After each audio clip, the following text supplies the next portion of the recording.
বীজ সংকটের কারণে খাগড়াছড়ির মাশরুম চাষ ব্যাহত হচ্ছে।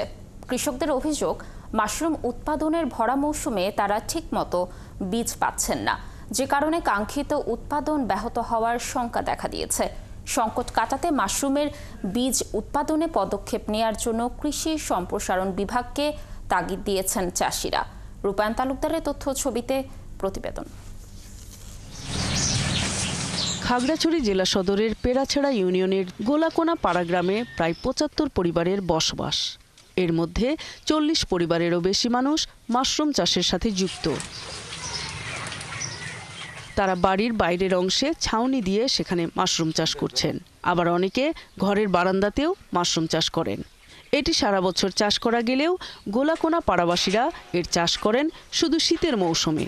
এখন বর্তমানে ১,০০০-এর উপরে প্যাকেট আছে, আরো সামনে আমরা ১,০০০ প্যাকেট করার পরিকল্পনা নিয়েছি। প্রতিবেশীরা আমরা চাষ করতেছে, ওনাদের দেখে আমারও খুব ভালো লাগলো, ওনাদের স্বাবলম্বী হচ্ছে, এটাই দেখে আমারও ভালো লেগে আমিও আরম্ভ করতেছি। একই গ্রামের কৃষক শ্যামল চাকমা বিগত ৮ থেকে ৯ বছর ধরে মাশরুম চাষ করছেন। তিনি ঘরের এক কোনায় ছাউনি বাড়িয়ে বারান্দায় মাশরুম চাষ করছেন।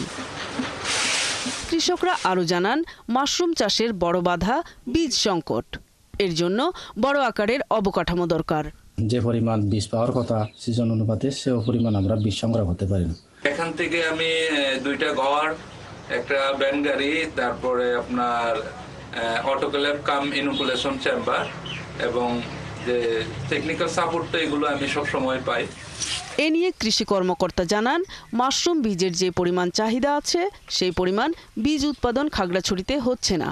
প্রতিটা ইউনিয়নে একজন করে না করে আমাদের মিনিমাম 10 জন আমাদের উদ্যোক্তা সৃষ্টি করতে হবে। সেক্ষেত্রে আমাদের বীজের যে অপ্রতুলতা, এটা অবশ্যই দূর হবে বলে আমি মনে করি।